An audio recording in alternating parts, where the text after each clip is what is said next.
સુરતમાં મોજ શોખ કરવા યુવક અવળે રસ્તે ચડ્યો। મોજ શોખ કરવા આરોપીએ ચેન સ્નેચિંગ કરવાનું શરૂ કર્યું। મોર્નિંગ વોક પર નીકળેલા લોકોને આરોપી ટાર્ગેટ કરતો હતો। આરોપી દેવ વાઘેલાએ 7 ચેન સ્નેચિંગના ગુનાઓ આચર્યા છે।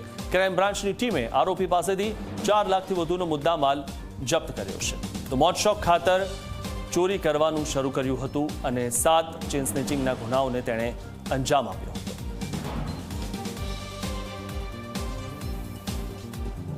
ગઈકાલે ક્રાઇમ બ્રાન્ચના પોલીસ ઇન્સ્પેક્ટર જેજી પટેલ અને પીઆઈ જૈન ગોસ્વામીની ટીમને એક ઇન્ફોર્મેશન મળી હતી કે જે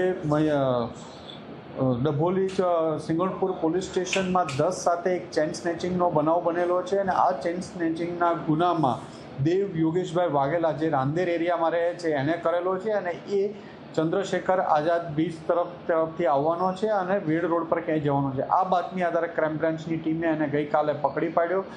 દેવને પકડ્યા બાદ એની પાસેથી એક એફઝેડ યામાહા મોટરસાઇકલ કબજે કરવામાં આવ્યું છે અને એ આ ગુનાના કામે એની પાસેથી અલગ અલગ પૂછપરછ કરતા એણે 7 જેટલા ચેઇન સ્નેચિંગના ગુનાઓ કબૂલ કર્યા છે, જેમાં 10 સાથે સિંગણપુર ડભોલીમાં, એ ઉપરાંત પાલમાં 30-5 સવારમાં મોર્નિંગ વોક કરતા લોકોને ટાર્ગેટ કરી અને ચેન સ્નેચિંગ કરે છે।